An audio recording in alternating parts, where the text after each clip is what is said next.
ಎಲ್ರಿಗೂ ನಮಸ್ಕಾರಗಳು.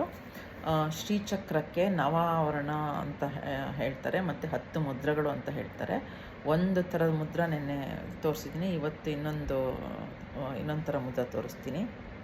ಹೀಗೆ 3 ಬೆರಳು ಹೀಗೆ ಇಟ್ಕೊಂಡು ಹೀಗೆ ಮಾಡಬೇಕು. ಇದು ಒಂದು ಫಸ್ಟ್ ಮುದ್ರ, ಆಮೇಲೆ ಇದು 2ನೇ ಮುದ್ರ, ಹೀಗೆ 3ನೇ ಮುದ್ರ ಹೀಗೆ ಮಾಡ್ಕೊಬೇಕು ನಮ್ಮ ಕಡೆಗೆ, ಮತ್ತೊಂದು ಹೀಗೆ ಇಟ್ಕೊಬೇಕು.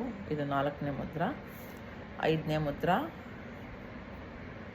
ಈ ಕಿರು ಬೆರಳನ್ನು ಮಧ್ಯದ ಬೆರಳಲ್ಲಿ ಫೋಲ್ಡ್ ಮಾಡಿಕೊಂಡು ಪೃಥ್ವಿ ಇದನ್ನು ಹೀಗೆ ಇಟ್ಕೊಂಡು ವಾಯು ಇದನ್ನು ಅವೆರಡು ಸ್ಟ್ರೈಟ್ ಆಗಿರಬೇಕು, ಹೀಗೆ ಮಾಡಬೇಕು.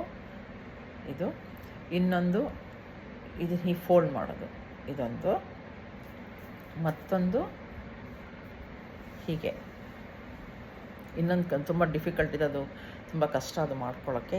ಇದನ್ನು ಮಾಡ್ಬೋದು, ಅದ್ರ ಬದಲು ಇದನ್ನು ಮಾಡ್ಬೋದು. ಆಮೇಲೆ ಹೀಗೆ ಮಾಡೋದು, ಮತ್ತೆಲ್ಲ ಅದೇ ಥರ ನೆನ್ನೆ ಬೇರೆ ತೋರಿಸಿದ ಅದೇ ಥರದ್ದು ಹೀಗೆ ಮಾಡೋದು, ಹೀಗೆ ಮಾಡೋದು.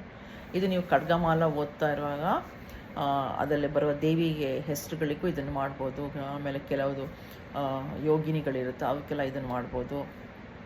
ಖಡ್ಗಮಾಲ ಓದೋಕ್ಕಿಂತ ಮುಂಚೆ ಮಾಡ್ಬೋದು, ಆಮೇಲೆ ಮಾಡ್ಬೋದು. ಇವೆಲ್ಲ ಈ ಥರ ಮುದ್ರೆಗಳನ್ನು ಶ್ರೀಚಕ್ರಕ್ಕೂ ತೋರಿಸ್ಬೋದು. ಇದು ಶ್ರೀಚಕ್ರದ ಮುದ್ರ. ಧನ್ಯವಾದಗಳು.